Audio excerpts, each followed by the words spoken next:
Broadband expansion. Cindy, will you get me the sign-up sheet? We've had good news over the last few years after sort of doing everything we could to grease the skids for broadband expansion through the unserved areas of the state. We now got the money to do it, so we want to, and a lot has been done. I have asked Ms. Jessica Simmons to speak to us to sort of lay out a little bit about the funding that we've already received from various sources, both state level and the federal level, and what we can expect to come. And then I see I've got 4 or 5 people lined up to give us updates on what we have accomplished in the last couple of years. So, Jessica, if you will take the podium there, I'll light you up, and folks at home will be able to hear you as well.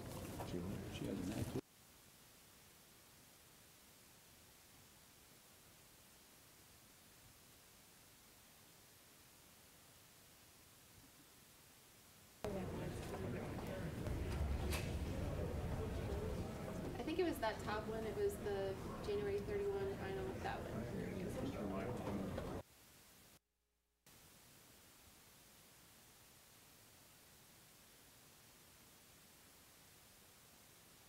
Hey, is this working? Is this working? There we go. Okay. Well, thank you so much for the opportunity to be here. I'm very excited to tell you the great work and the exciting things that have been going on with broadband expansion in the state of Georgia. Again, my name is Jessica Simmons. I serve as the Deputy CIO for Broadband and Special Projects at the Georgia Technology Authority. And with me, I also have Jennifer Wade, the Grants Division Director at the Office of Planning and Budget. We work hand in hand with the grants that have been rolled out, and so wanted to have her here as well if there are any questions specifically related to the grants that have been awarded. With that, really to kind of start off, the enabling legislation that y'all passed in 2018, Senate Bill 402, is really what laid the groundwork for a great deal of the work and the success that we have had to date with broadband in the state. Legislatively, my organization, the Georgia Technology Authority, shares a lot of responsibilities related to broadband with the Department of Community Affairs. And so our agencies together created the Georgia Broadband Availability Map, which was a requirement out of Senate Bill 402. And I cannot express enough of how important it is to our success to have our location level map. The reason why, obviously, the need for this map was established was the FCC has a broadband availability map, but at the time it only looked at things at census block level. Essentially what that did is it made it difficult to see down to the location level how many unserved locations were really in a particular area, because if one location within a census block was considered served, the FCC considered that entire census block served. And so it was really leaving a lot of locations behind. And so what Georgia did was to take the approach of doing a location level map. And so what you'll see here on the left is our current broadband availability map as of the refresh on July 1st of last year. What you're looking at there is kind of the darker orange shade is what we consider a served census block. The lighter yellow is still considered an unserved census block. And then the blue essentially is for late provider submissions. So we're trying to work on that this year to hopefully get everybody in so that we don't have to do special shading in the map this year.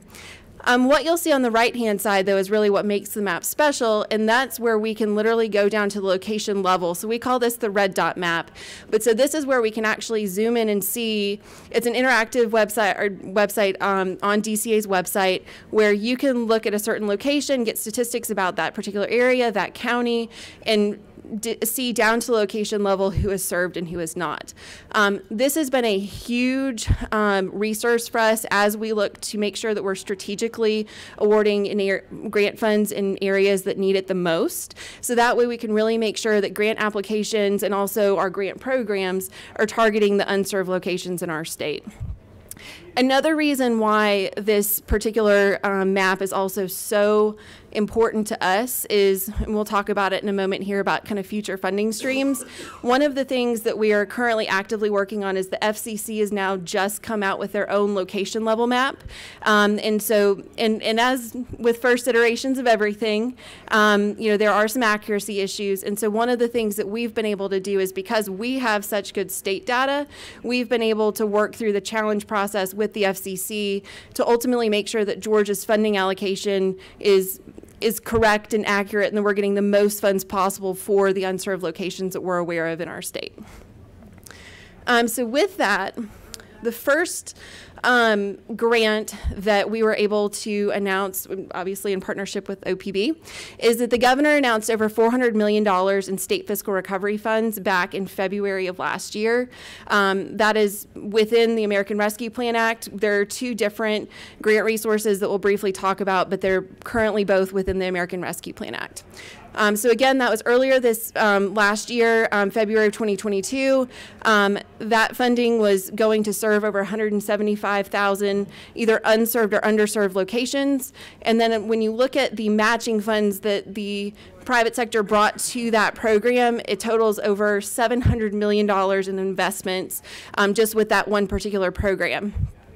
Like this program and the one we're going to mention in just a moment, all of the projects have to be completed by the end of 2026. However, a lot of the applications that were funded certainly are scheduled to be done sooner than that.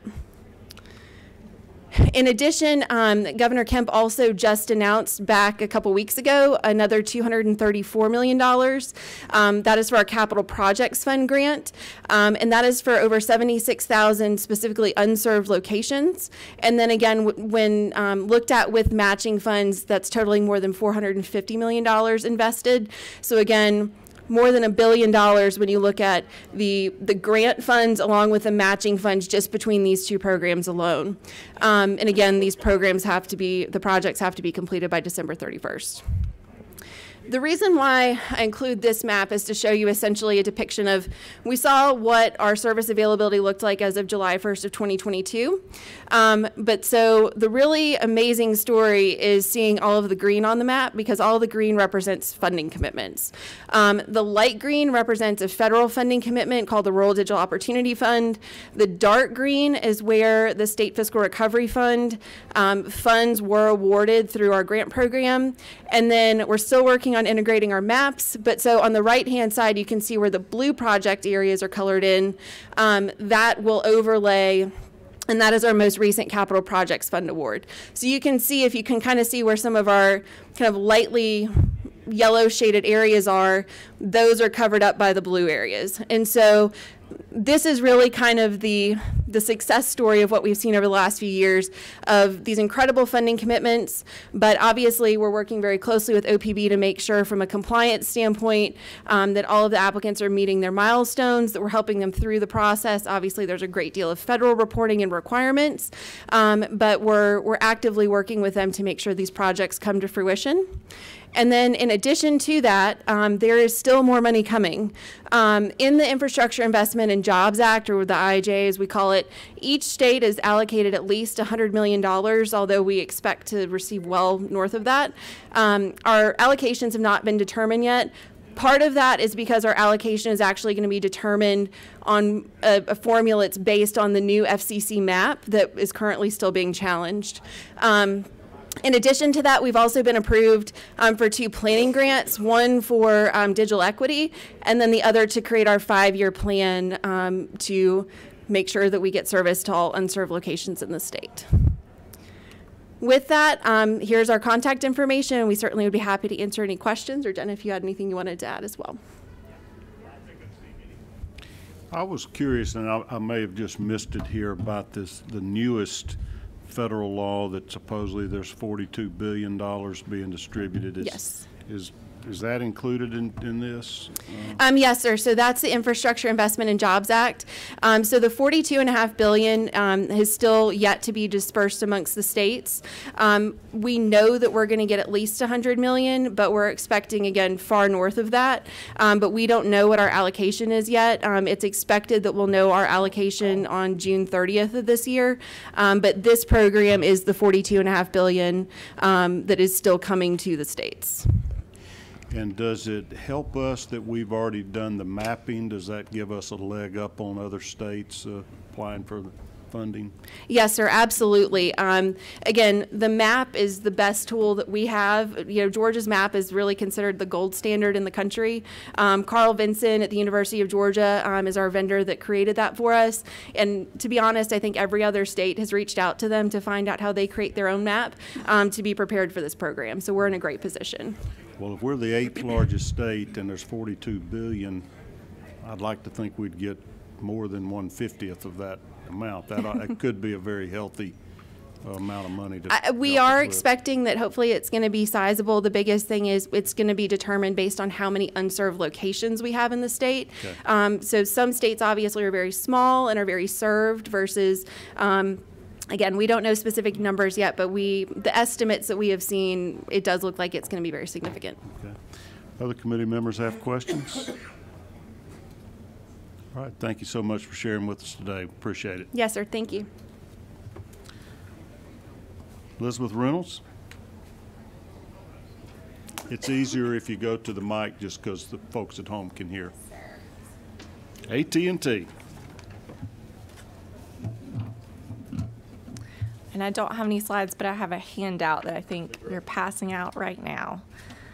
So thank you, Mr. Chairman, members of the committee. I appreciate the opportunity to speak to you today. My name is Elizabeth Reynolds. I'm State Director of Legislative Affairs for AT&T here in Georgia. And yeah, I think Jessica really kind of set the stage for what we're all going to share with you today. Obviously, there still remains a need for broadband access in the state, but we are in a great place today. You know, if you think about the conversations that we were having around broadband expansion 5 or so years ago and where we are today, it's a much more positive conversation. And much of that can be attributed to the work of this committee. So thank you for your leadership, your ongoing commitment to helping create a positive environment that encouraged private providers to deploy, and also for the map. You know, we talked about that, Jessica shared. It really is so critical and sets us apart from many other states around the country to have that map in place. AT&T has a long history of investing in Georgia. We've been operating in the state for 145 years. As you can imagine, our business has evolved quite a bit in that time period, but also in the last 1 to 2 years. Today, we have 2 main focuses as a business. We're focused on our wireline and our wireless products. What does that mean? That means we're an internet and a phone company. We're really back to our bread and butter services, if you will, and that allows us to be much more intentional in how we're focusing our resources and our time. And so as I share some of these investment numbers with you, keep in mind that those are reflective of a time that we were maybe a little more diversified in our interests. And so while I'm very proud of our investment story, you know, I don't know that any other provider in the room can share the investment story that we have to tell. I'm even more excited about what that investment looks like in the future with this renewed focus on these 2 core services. In the last 3 years, AT&T has invested nearly $5 billion of our own private capital in the state. Of that $5 billion, more than $3 billion was invested outside of the metro Atlanta region in our networks. That ongoing investment translates into more than 6 million miles of fiber in the state of Georgia, which I'm a visual person, so I know 6 million is a lot, but how much are we talking about? That's the equivalent of going to the moon and back 12.5 times with the fiber that we have in the state of Georgia, or taking that fiber and wrapping it around the Earth's equator 241 times. It's a lot of fiber. That translates into more than 1.5 million homes and businesses having access to AT&T fiber today, and that's in parts of 42 counties and 95 cities around the state. Of course, communities like Columbus, Augusta, Macon, but also communities like Adairsville, Social Circle, Thomasville, and many more. And we're continuing to expand and to grow our fiber footprint aggressively. Nationally, the company has a goal of reaching 30 million homes and businesses with fiber by the end of 2026. As I said earlier, we recognize there is still a real need to bring broadband access to those that don't have it. And when you're talking to people that are desperately waiting on that service, yesterday was not soon enough, and we understand that. But I do think it's important to recognize that building broadband networks, it doesn't happen overnight. It's a very time-consuming process. It requires expertise, ongoing commitment to expanding, maintaining, and upgrading those networks. And we as a private provider are committed to doing that. And it's also important for the state to continue your commitment from a policy perspective to helping ensure we continue to have that best possible environment to deploy those networks. So thank you for making that commitment thus far, and we really appreciate it. It does, like I said, it makes a difference. I think any provider that would come up here would tell you that building broadband is not cheap. It's a very capital-intensive business. And it doesn't matter how much capital you have, there's never enough to go around from a private provider perspective, which is why we're in the great position that we are today, as Jessica shared with you about the federal subsidy dollars that are coming down. You know, internally, we've always been fortunate that Georgia has received an outsized share within the company of investment, and we're continually fighting and trying to get even more dollars to fund even more projects in the state. So having that stable business environment really does make a difference. The good news, as we've talked about already, is that Georgia is well ahead of many other states. You know, Chairman Kauser, you asked a question about the map. There are some states that still don't have their own address-specific map that are just now getting around to trying to create that map. And so when you talk about these subsidy programs, you're reducing, or I guess you're running the risk of having greater waste with how they're spending these programs because they can't see at the address level where the actual need is. And we're fortunate that we are well ahead of the curve there. So thank you, Leader Gooch and committee, for your work on that effort. We really appreciate it. And we also know how much of a need still exists because of that map. I mean, we've seen already in the last few years that the number of unserved homes and locations in the state have been essentially cut in half, thanks to the great work of all the providers and the subsidy programs in this room. Jessica talked about the two different programs. AT&T participated in both those programs. Unfortunately, because we were out front and one of the first states to roll out those programs, we were kind of like the guinea pig internally, and we were not successful in our applications. We did take our findings back, and we've been successful in winning applications in other states, so we're very much looking forward to the next round and applying those findings successfully in Georgia as well. At the end of the day, you know, we recognize that no one company can close the digital divide on its own, that it requires all of us working together. We might be competitors in the marketplace, but as far as expanding broadband access, it really does require all of us to work together to come to the table, and I think we've seen that among all the providers in the room thus far. And I know I can speak for AT&T, we remain committed to partnering, whether it's with the state or local government or another provider. We're definitely open to that conversation. So thank you again for the opportunity to speak to you today, and I'm happy to answer any questions. So AT&T was able to do $5 billion in investment without the federal grants? Yes, that's private capital. Did you do anything to focus on the unserved areas instead of the metro areas? So we're definitely expanding and edging out our network and bringing fiber to access to places that might not have had fiber before. But, you know, we've got to, in those instances when it's private capital only, we have to make sure that we're able to see some kind of return on the investment, which is where the subsidy programs make it much more possible to reach more of those unserved locations. Okay. Senator Ginn has a question. I think if I heard in there right, she talked about in the tens of millions of homes that she's serving now. And you know, I'm thinking there's only about 11 million people in Georgia, so I'm sure she's expanded her horizon a little bit beyond Georgia. 1.5 million homes and businesses have access. But you said you're system-wide. I think you said something like 30. Nationally, the company has a goal to reach 30 million homes and businesses with access to fiber in the state, or in the country, excuse me. Well, if I divide the number of people by 2, I'll say if you get about 5 million here in Georgia, we'll be okay. Sounds good. Other committee members with questions for Ms. Reynolds? All right, thank you so much for sharing with us today.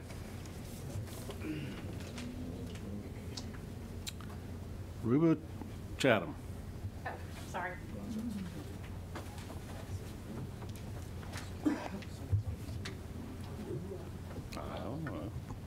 Yeah, it's Rhonda. That's okay. I apologize. I should have written a little more legible. So just wanted to say I appreciate so much the opportunity to come and talk to you all today. I am Rhonda Chatham, and I'm the Executive Director of the Georgia Telephone and Broadband Association, which is the GTBA. We're trying to kind of slogan that. I took the approach of trying to take the challenge of doing your Senate bills, but I also wanted to talk about, I know Jessica talked about the IIJA, wanted to talk about a few things that have been able to help our members expand broadband over the years. And we do have 22 members, and I have several slides, but you also have a packet that you can take back and look at later, and happy to answer any questions at the end. But those are our 22 members, and they're all listed there. We have 4 cooperatives, which are telephone cooperatives. We have 12, which are family-owned, small businesses that are around the state of Georgia. And then we also have, a few that are rural commercial businesses. This is just a brief slide of the telecommunications industry in Georgia. Many of the telecom companies do serve broadband. We're some of the first to start deploying. And so I wanted to just give you that so that you have that information in case you want to look up any of the websites, things like that. But also this map is important for us to be able to display what our members have been able to do over the years. So I'll come back to that. But as an association, so I polled our members, and as an association, we're serving somewhere in rural Georgia, somewhere around 200,000 rural locations. So we pass those. They can have subscribe to our services. We have right around 75,000 new locations that we are working on. Most all of those, to my knowledge, are fiber to the home type situations. Of all of that 200,000 and the 75,000, so roughly right around 275,000 locations, 72% of that is fiber to the home already existing in Georgia. And around 83% of that, though, is above the 100/20. The next slide is our service territory that, as an association, each one of these companies are individually owned or managed, but as an association, this is what our, service territories look like. So, here are the different impacts of legislation that has helped our members to be able to expand. And I just put a fun fact there. It seems pretty significant that in April of '93, the World Wide Web went public, which is essentially what we're talking about. Broadband is more than just the internet, but it is the piece that everyone wants to talk about today is, do we have access to the internet? And so the first 2 legislation was obviously one of the legislations that you all did, which was Senate Bill 402. But the one that really impacted us to be able to get out early, which I'll show you next, they say a picture's worth 1,000 words. So I think that the next slide you'll understand what I'm talking about was the Telecom Act. Don't want to go into too much detail. Happy to answer questions later about that. But essentially what that meant is that in the telecom world years ago, you had white picket fences around your ILECs, and our members were able to get out of their ILECs and do what's called a CLEC competitive and tie back into their network. So that was huge for our members to be able to do that. And when Jessica displayed the map earlier as far as the served area, and one of the points that, I really want people to understand when they're talking about the money that Georgia will get or will not get, and I think Chairman Calzert, you asked this question about, Georgia, it's not all unserved. And the areas that were served, if you look at this map, this was in 21. And if you look at the dark orange and then you relate it over to the ILEC map, and our members are the bright colored, kind of odd shape. And if you look at that, it's clear that most all of the served territory in rural areas were our members. And so I'm very proud of the work that they did. One other thing that I do want to note is that much like the EMC's territory, which is, much larger than our members' territories, it doesn't run on county lines. So I know one of the questions that I get asked a lot is, why does one of our members serve half of a county and not the other half? And it all dictated back to those traditional ILEC type situations, in that infrastructure is really run on rivers, railroads, transportation, things like that, not necessarily just county lines. And so that's kind of how that originated. This is just really information, in case y'all don't know what the CLEC, ILEC things mean. The next piece of legislation that was very important for our members that you all passed was Senate Bill 2 and Senate Bill 17. Obviously, Senate Bill 2 was the EMCs allowing them to get in the business. And 17, what it did was for our 4 co-op members, when they were providing telephone service, and in order to do the internet service, they had to also provide telephone service. So y'all changed that regulation. It was really able to, allow them to provide internet service without doing telephone. We do have 3 members that are participating with EMCs, and those projects are updated there. But essentially, we've got LJ Telephone, and I have LJ and Pineland both here with me today, on projects that they're doing. But it's a lot of just cooperation from your bill, and then also with the EMCs that are in their areas. And then Senate Bill 17, one of the things that is really impressive, and we do actually have some of our family-owns that are this way, but their entire networks are 100% fiber to the home. So every customer that they serve is 100% fiber to the home. And then, as Jessica mentioned, we can talk about expanding broadband in rural Georgia, but really without the funds to do so, it is very cumbersome. Our members are a little bit different in that is their industry. When they see their, neighbor in the grocery store, they say, we want the latest and the greatest. Just because you live in rural anywhere doesn't mean that you shouldn't have the best. And that's what our members have tried to do over the years, to provide them, whether it be the best telephone, the best, internet, or the best cable, whatever that they can provide for them is what they do. So in ARPA, we participated very heavily, and so out of that first initial, I call it ARPA 1, although I know that's not necessarily true. It's the State Fiscal Recovery Fund. But of that, our members, whether it was a partnership through our association or through a county development authority, something like that, we, right around $90 million was awarded us out of the $400 million. And of that, we're going to be serving an additional 24,000 locations, 23,873. And those are the counties that are listed there and the companies that are, participating in that. And then the capital project. So that one was just a little, like Jessica mentioned, it was a little bit different in that it was metric-based. And like I mentioned about the ILEX, it was county-based. And so that was a little bit of a deterrent for us, because as we're moving around the state trying to look at locations, you want to look at what's the cheapest in order to get there, because that's what our members do. We try to look at what is the cheapest in order to serve the best that you possibly can.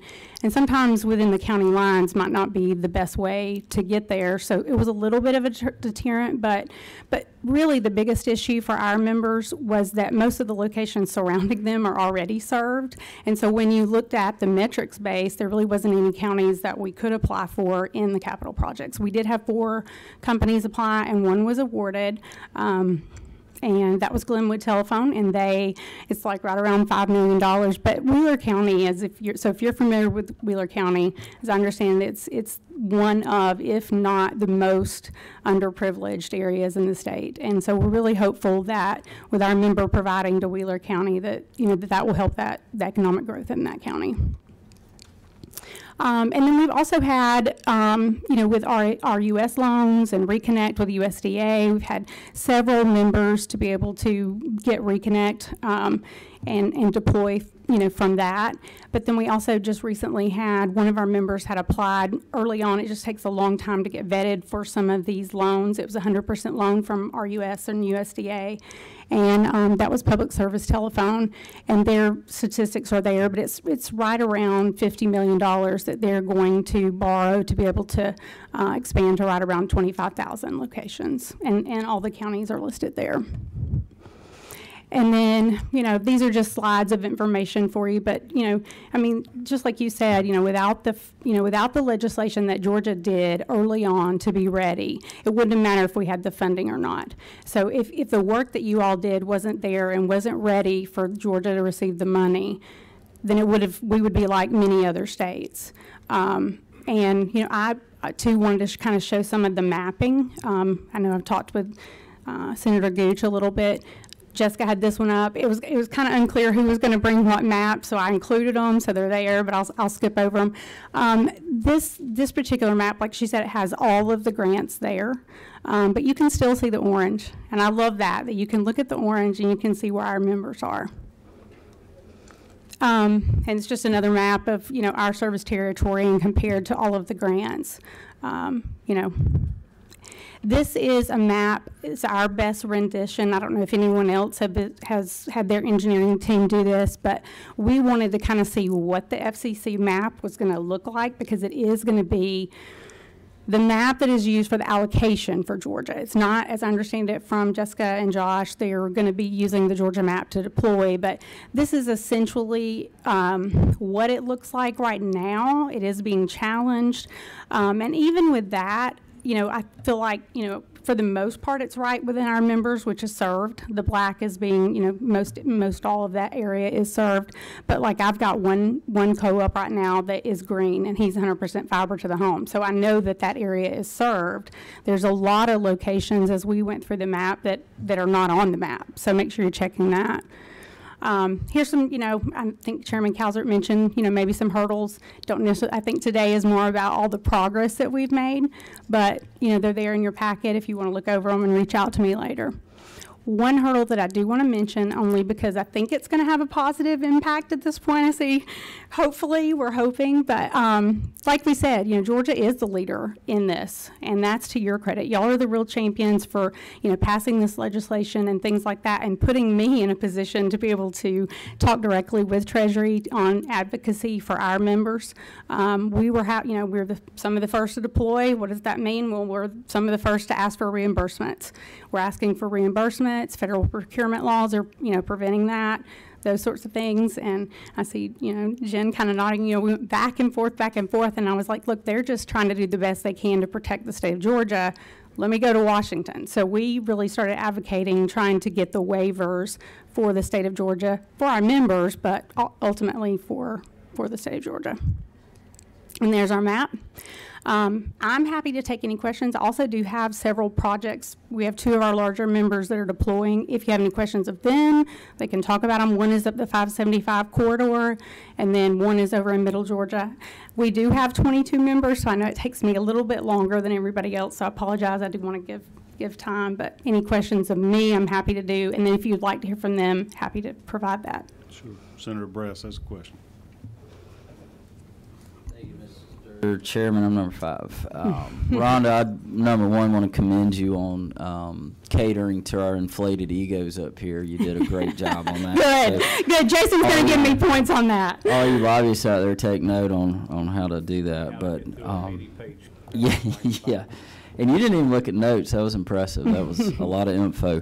No, I want to, number 1, point out that the 3 bills you mentioned all had S in front of them, so all of which came through this committee, and it was a joy to work on those with the industry and with my committee members. But can you refresh my memory on SB 2, SB 17, and SB 402? Who was the lead sponsor on all those? On, I believe all of them was Maggie Gooch. Yes, I too like to cater to big egos. So. Well, wait a minute. While I'm catering to big egos, he is my senator. He is my senator. I don't know if he claims me, but he is my senator. Yes. I promise he didn't put me up to that. No, but I'll buy you a drink tonight. I noticed in your the $4.8 million grant that one of your members got that served 600 homes. That is so capital intensive. Yes. Let me go, just indulge me for a second, because I actually failed to mention this. So when you look at the FCC map, the one thing that I think that it does really well is if you look at Atlanta, it's solid black. But when you look at like the area that we're served down near Bullock and all of those areas, that they're all served. Look at all the white that's in the middle. And really what that means is there might be one house and then 3 miles before you get to the next one. So there's not a discount for how many houses you don't pass in between. It still costs the same amount to deploy, which is, kind of why the return on investment for larger companies is more important. It's why you see them in urban areas. So it costs the same amount to go 3 miles, whether you're serving 10 houses, 11 houses, 100 condominiums, or you're serving one house. So just the map that you have on the screen, the green areas are 75 to 100% underserved?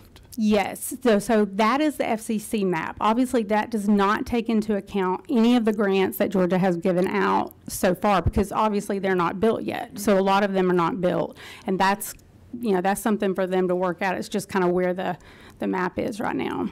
Because it looks like about half of the geographic area of Georgia is still not served. Well, but grants have been given out. So if you go back to that one, all of that green, purple, blue, and light green are grants. Great.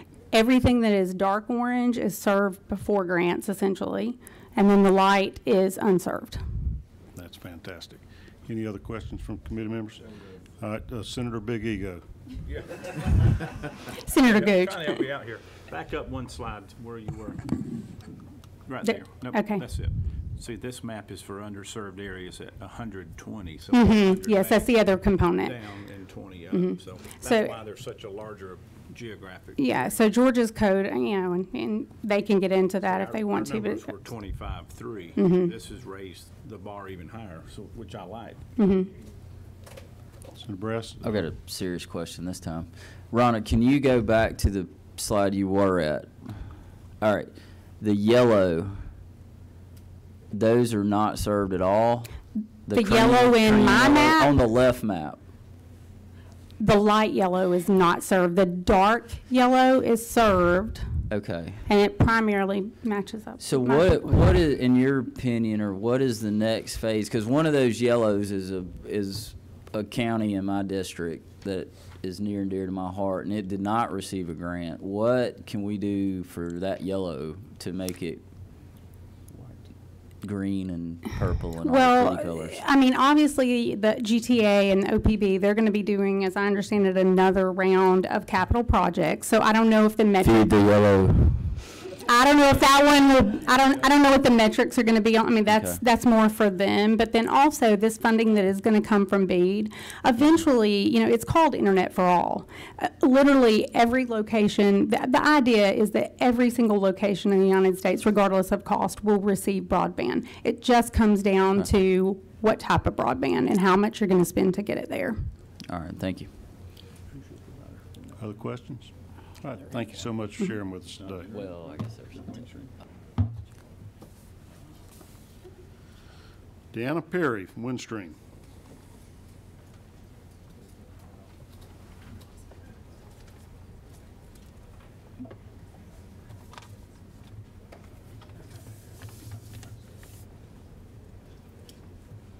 Thank you, Mr. Chairman and members of the committee for the opportunity to be here this afternoon. My name is Dina Perry. I am VP of Governmental Affairs for Georgia for Windstream. Prior to joining Windstream a little over a year ago, I had the honor and the privilege to serve as the state's first broadband director with the Department of Community Affairs. The creation of this position was a direct result of Senate Bill 402, Achieving Connectivity Everywhere, ACE Act. I commend the members of this committee for the passage of this legislation as it set the foundation for where we are today. Most notably, the creation of an unprecedented address level map. I think we've heard a lot about the map today, which has been the most effective tool for the broadband grant programs that have been granted over the last year. I want to talk a little bit about Kinetic and give you kind of a refresher. Kinetic by Windstream has ILEC territories in over 18 states. Georgia is one of our largest areas. We pass over 800 locations. Currently, to date, we can serve over 235,000 locations with a gig service. Over the last several years, it has been a commitment of Windstream to make over a $500 million investment to migrate our copper plant and replace our copper plant with a fiber service. Windstream has over 1,500 employees in Georgia. As you can see on the map, the green area represents our exchange territory. The other area represents where we have currently been building out fiber, where we built out fiber last year, where we plan fiber in the future years. In 2022, we had a private investment of enabling over 37,000 locations.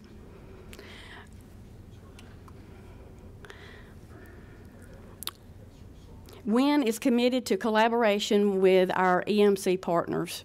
We also are committed with our county partners.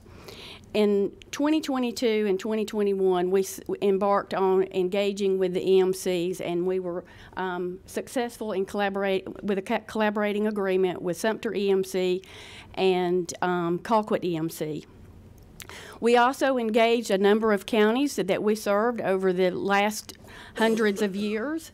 In case you don't know, we are a conglomeration of multiple small telco providers across the state and across the United States.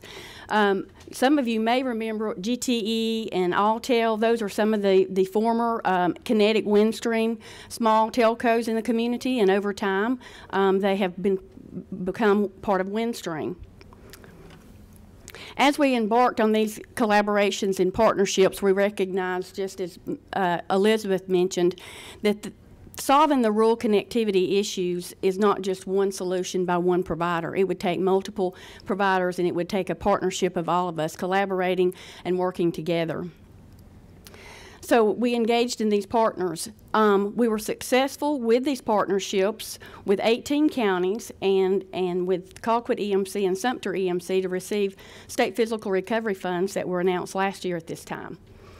That was 18 counties. The 18 counties were the awardees across the state, with Windstream as the service provider. Windstream invested over $130 million of our own match. Later in the year, in December, the Capital Projects Fund was announced. Windstream was the winner for 4 counties with an awarded $34.5 million. So between the two programs, Windstream is investing $130 million of our own private investment to serve over 22 counties in the state. 11 of these counties are in the EMC's footprints of Sumter EMC and Colquitt EMC. We have an internal construction crew that we have stood up over the last 2 years. These are to promote and to expand and accelerate our internal private investment. We will also be using both internal and outsourcing construction crews to build out across the state. The number of locations that this investment impacts, is over 85,000 locations. In addition to the state physical recovery funds and the capital project funds of over 85,000 locations, Windstream was also awarded the Rural Digital Opportunity Fund, which is another 40,000 locations. So Windstream has made an investment of their own money of $500 million. We are leveraging that investment to expand and accelerate those locations and add to the ones that we have been awarded with the partnerships with the 18 counties, the EMCs, and then also our RDOF. So what's coming in 2023? Construction. So in 2023 and 2024, we will begin our construction and continue to invest and complete our constructions that we have started with our private investment. In 2023, we will complete over 71,000 locations with a fiber service. This will be a combination of the work we complete with the state physical recovery and the RDOF locations, and then our private investment.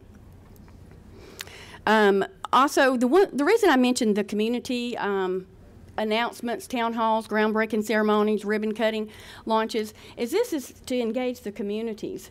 These communities are anxious and eager to know when is service going to be available to them. And so in many of our customers that are copper served, when we migrate them over to fiber, it's important that they're engaged, because it does take the customer initiating that transfer to fiber in order for us to make that happen. So these community announcements are important. We also want to be involved in the community because we want them to know our progress. We want to know when our constructions are going to be complete. When is our fiber available? When can they take service? Who will be served? Who are the eligible locations? So at these town hall events, we have our retail team there. We do a pre-registration so that citizens of the community, they can talk with our retail team to find out, is their location eligible for this funding? Will the project be complete? When will it be complete? And can they be served? At that time, and when they find out that they are eligible, they can pre-register for a service. And so when we are in the area, then we can notify the customer that service is now available to either be migrated from a copper service or for a new subscriber. The other thing that we're focusing on is affordability. The federal program for the The ACP, which is the Affordable Connectivity Program, it's available to those that are eligible. Most definitely children that are eligible for free and reduced lunch. Those are eligible for those affordability programs. We work with school systems to educate the schools so that they can send that home to parents so that they know that this subscriber fee, this reduced subscriber fee is available to their homes and families. So what's next? Well, as you can see with the maps and from what everyone else has talked about, there are still some gaps in the state. There's still some areas that will be unserved, and the BEAD program is definitely an opportunity to fill those gaps and to complete the state and have full service across the state. So we're looking forward to that opportunity, and in addition to our investment. So much like others, we will continue as a ILEC provider in the state to make private investments, but where there's an opportunity to accelerate and to forge the gap of the finance gap, we will look for those opportunities as well. One thing I would like to mention is that when you look at the map and you go back to Windstream's footprint, you'll see we're primarily in the rural area. Our markets are not the large markets. We are in the high-cost areas where there is low population density and terrain, and those are the two factors that drive up cost. Population density, as Rhonda mentioned, you may have, I think there was a project in their footprint, 600 customers, and like she said, a mile costs a mile. It doesn't matter how many is along that mile. If the terrain in northeast Georgia with mountainous areas, that's high cost. That drives up the cost. I mean, you could be looking at $10,000, $20,000, $100,000. 100,000 is not too far off, I don't think, Jessica, right, on a single location in some of the mountainous areas. I mean, it can get very expensive. So looking at programs to solve for those high-cost areas in order to fill in that gap. But one thing I will say is that the fiber to the home is a great solution, and it's a long-term, and it is future-proof. I had the opportunity in 2009 to work for a provider in northwest Georgia who participated in a grant program that was available through federal funding then. It was a middle mile project, and they embarked on a fiber to the home. That was 13 years ago. 13 years ago. So over the last 13 years, they have not had to do anything to their, except for expand it. They have not had to upgrade. All they had to do is expand their footprint in order to serve additional customers. So that's what fiber to the home means to future-proof and what you can do if you invest in the gold standard of today. And I'm happy to take any questions. Did you give us a copy of this map? Have you handed that out to us? I did. It should Okay. be, I think there should be a copy of these slides. I thought I'd in seen your, it. That's helpful for us to visualize. Right. Any other committee members got questions? Senator Summers. Thank you very much for concentrating on rural Georgia. That's very dear and dear to a lot of us here. And I mean, obviously, it's, you know, I know it costs more, but we certainly need it down there. Do you see these programs like Starlink and this kind of stuff affecting what you all are doing in these areas that are non-serviced at this point in time, where they can be serviced by supposedly anywhere in the world and get internet that's really extremely fast? Do you see that causing you any issue? Well, so I'm going to go back to my previous statement. Where fiber to the home is reasonable and feasible, that's the best solution. Right. Starlink, you know, it's not a tested technology. Is it a viable solution in those areas that can't get anything else? I think it should be considered. But you know, if you can get fiber to the home, you know, that's really the gold standard. One of the things that I have observed over the last 12 years, I mentioned in 2009, 2010, I was with another provider and I worked with another program. At that time, the standard that we were trying to reach and speeds was 6 megs, 10 megs. Today, we're looking at 100 gig service. A gig service is 1,000 by 1,000. That was just 12 years ago. 12 years ago. So what I'm saying is that the fiber backbone is the gold standard of technology.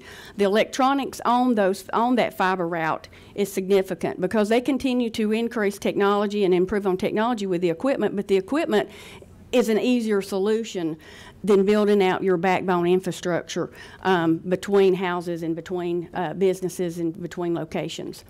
So where you can, I still encourage that.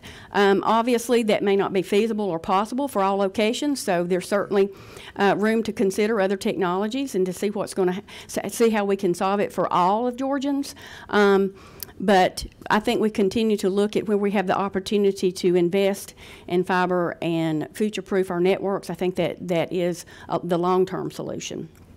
Thank you. All right, thank you very much. Mm-hmm. Two more presenters, Jason Bragg and George Weaver with Georgia EMCs.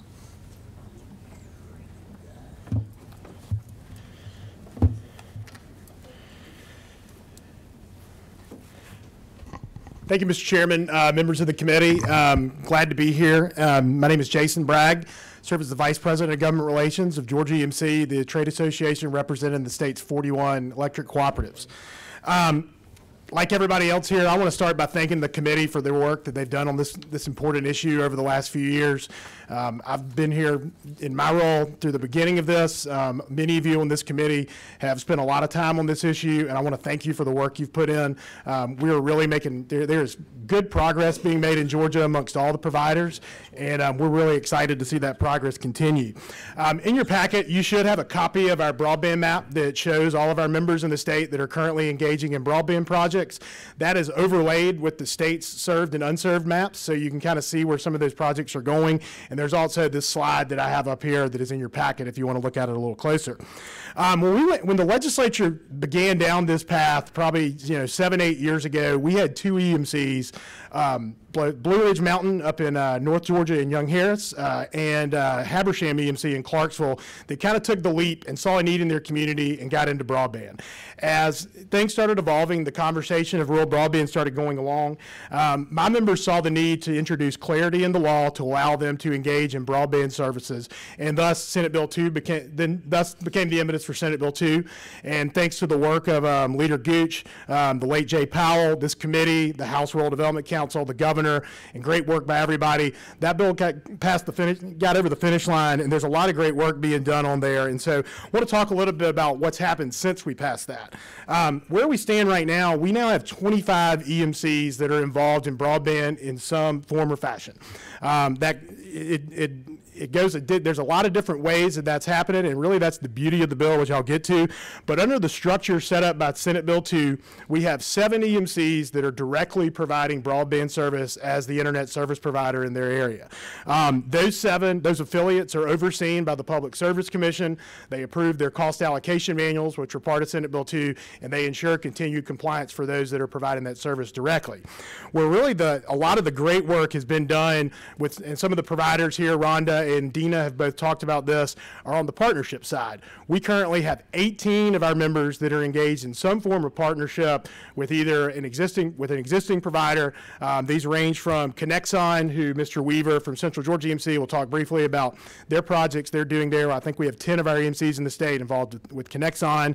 We have Windstream down in South Georgia, as Dina mentioned, ETC, Darien Telephone, and True Vista all around the state. They're all working with different EMCs. And so really the beauty of this bill has really made partnerships happen and has allowed conversations that hadn't happened in the past between providers that are both trying to help their communities, which has been a very good thing. Our combined efforts, as you'll see on our map here of our 25 EMCs, there'll be about a little over one where we stand today, and this map was updated recently with the governor's latest capital projects announcement.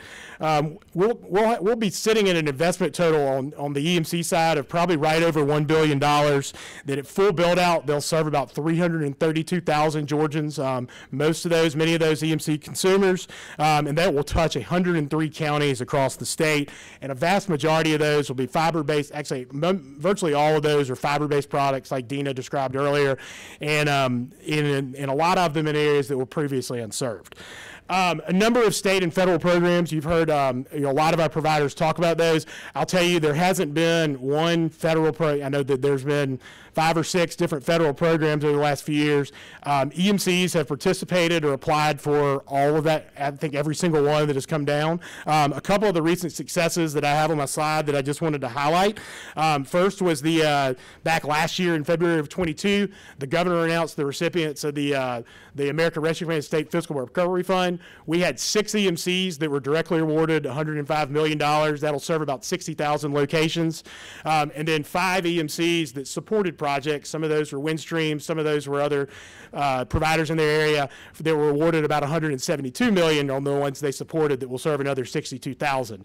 On the capital project side, as everybody's kind of talked about, the most recent one last month, we had 6 EMCs that were directly awarded $41 million for 15,000 locations. And then Sumter EMC, as Dina mentioned, is working with Windstream down in South Georgia and supported their applications in that area of Southwest Georgia, which will eventually serve about 1,600 locations.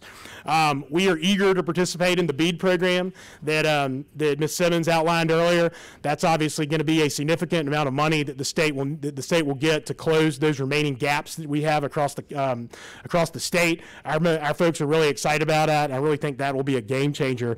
We're not resting on our laurels with these. We understand that there is no silver bullet, like you heard before, and you've heard from all the providers. There's no silver bullet to this solution. We are excited to be part of the solution. We're excited for the trust that you've put in our members to try to find creative ways to help their communities. And I think there's a lot of great work that is being done there. I'd like to now bring up George Weaver, who is the president and CEO of Central Georgia EMC in Middle Georgia. He's going to talk briefly about his project and kind of what they're doing in Middle Georgia and kind of the Connexon model that they're using. Mr. Weaver, just a right click. Thank you, Jason. General Counsel, committee members, thank you for allowing me to be here today. You asked for anyone signing up for good news or bad news, and I'm glad to say I'm here with good news today. I'm here representing one of the EMCs offering broadband in Georgia. Central Georgia EMC has approximately 65,000 electric accounts. We're located north and south, basically Atlanta, Macon, east to west, about 100 miles, or as we sometimes say, Flint River to Lake Oconee. So quite a diverse territory. We were here at the Capitol slightly less than 2 years ago, actually February 2021, to make the announcement that we would be offering broadband through a new concept. We would build system-wide fiber network for electrical purposes. We would grant access to a new entity, Connexon Connect. And Connexon Connect had committed that they will provide broadband service to every location where we supply electricity. We'd worked for several years with different providers, and we could get part of the area, but we know we needed to get every location served. Glad to say that as of last year, we have now passed 20,000 locations. If you had to put that another way, 20,000 of our members now have access to broadband service in less than 2 years. We've replaced over 8,500 poles. We have constructed over 1,500 miles of fiber. And as someone reminded me later, you can start at the headquarters in Jackson, Georgia, and build all the way to Saskatchewan, if you can find that on a map somewhere.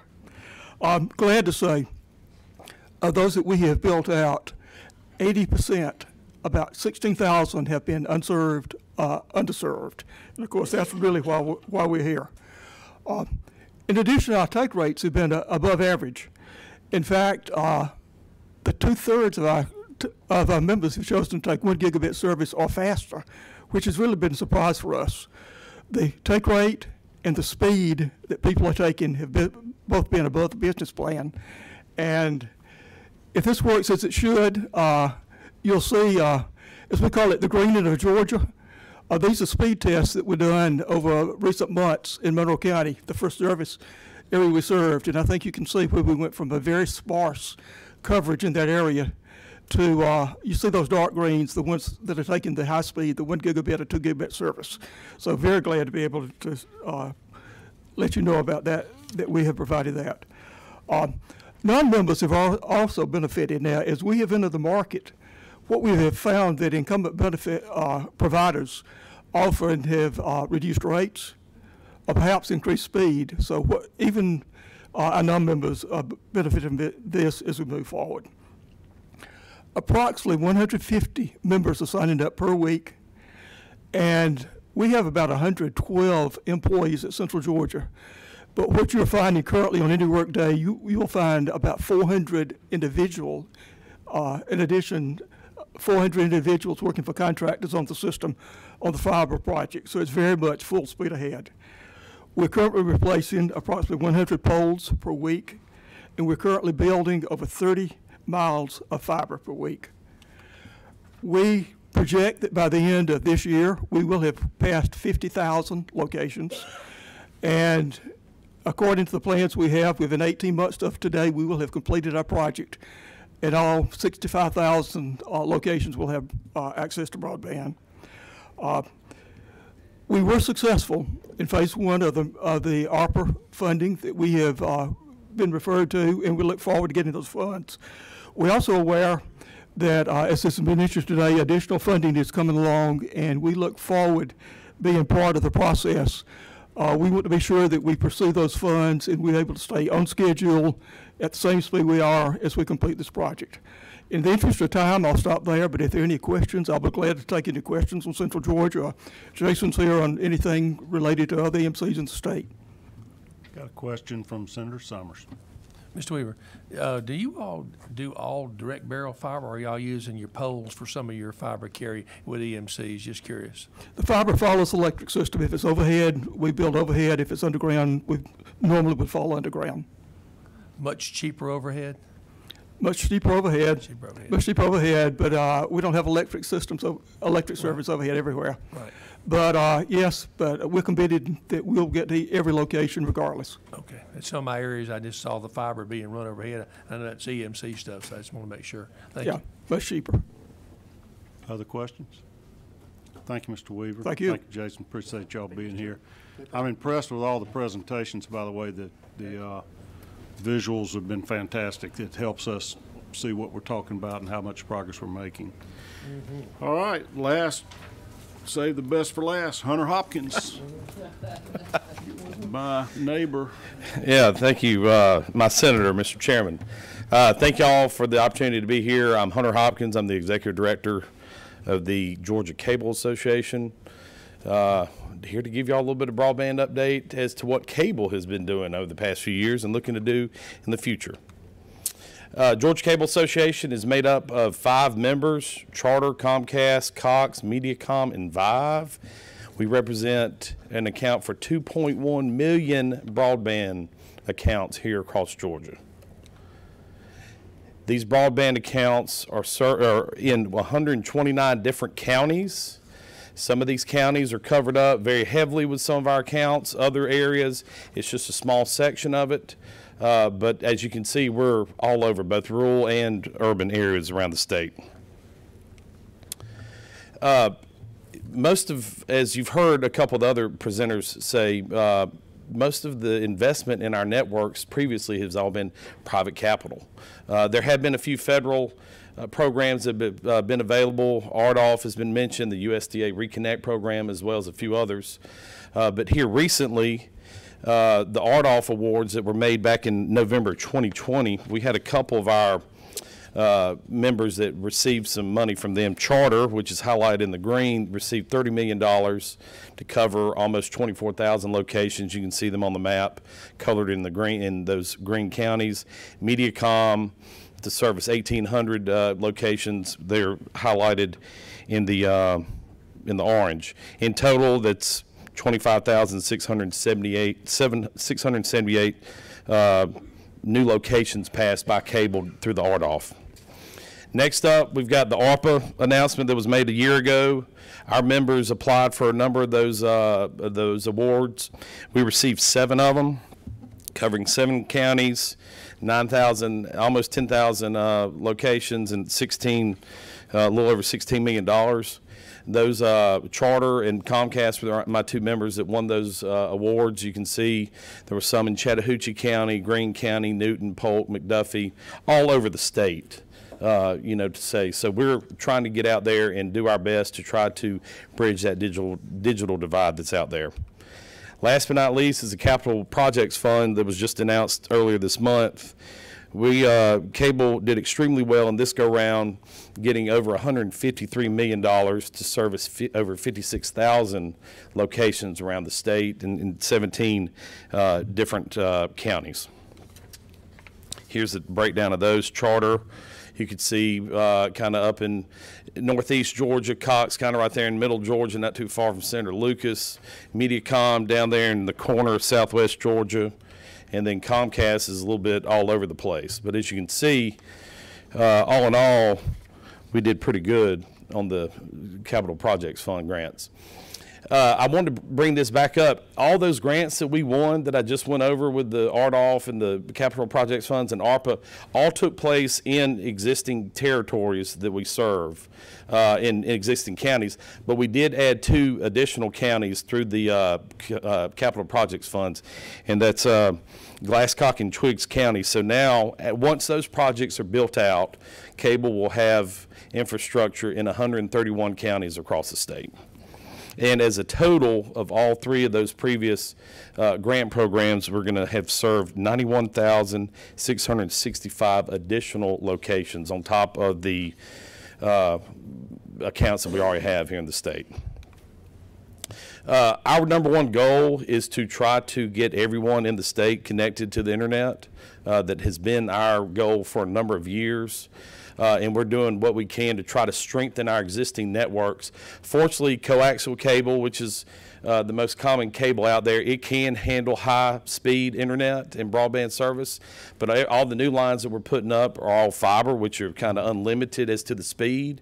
We've started using a DOCSIS 4.0 technology, which will allow symmetrical multi-gigabit speeds of 10 down and 6 up. To give you an idea, the 10 gigabit speed is, 1,000 megabits equals 1 gigabit. So you're looking at 10,000 megabits in speed. I don't know what y'all have at home right now. I think I'm at 200 megabits, and it's pretty fast when my kids want to download something on Netflix or something. So we're trying to do what we can to beef up our networks, make them more secure, and make them be able to be future-proof, to handle the bandwidth as well. Because when you look at that last point, they expect this year to be 29.3 billion connected devices, up from 18.4 billion just 5 years ago. So we're doing what we can to make sure that cable can provide everything in the future moving forward. These federal funding programs have helped tremendously. As I mentioned earlier, most of our investment here in the state has been through private capital over the years. Cable's faster and more reliable networks will be the future. Will be the backbone of the future networks for broadband. And once connected, and we get everybody here in Georgia connected, our citizens will be able to take advantage of some of the telehealth services. I know some folks might be into the metaverse and virtual reality and stuff like that, or whether it's online gaming or maybe even sports betting someday. I don't know, whatever it might be. So, but we're doing what we can here at Cable to make sure that that's possible one day. So, I'm happy to answer any questions. Are there strings attached to these grants? Are you required to only go to unserved areas, or what's the criteria? The different programs, some of the different programs had different criteria for them. Most recently, the Capital Projects Funds, and Jessica kind of covered it earlier, they only highlighted 33 areas in the state that were even available for those funds, whereas ARPA was kind of more statewide. But it's a very rigorous application process and review process that OPB and GTA go through. And then once you get awarded the contract, you're still kind of at the will of the Department of Treasury and stuff. The 2 CFR 200 stuff that Rhonda talked about earlier is, becoming an issue for some of us. So there's a lot of hoops to jump through. A lot of red tape to navigate. Generally speaking, the grants are for areas that are unserved or underserved. Yes, sir. Most of them are focused on those. Affordability component, that the amount you charge those customers is something that's affordable. It doesn't do them any good if it's, $500 a month. There are several federal programs out there now for affordability. Most of my members offer their own affordability plan. That you can, if you meet certain income criteria and stuff like that, they can give you, Comcast can give you their service, at a discount on top of some of the subsidization that you might get from the feds. All right, thank you. Other questions from committee members? All right, well, I want to thank each and every one of you that presented today, and it was all good news. It's great to hear the progress our state's making. A lot of it directly related to some of the work this committee's done over the last 3 or 4 years, so it makes it feel worthwhile to spend the time and energy it takes to address these problems. Thank you very much, and we will be adjourned.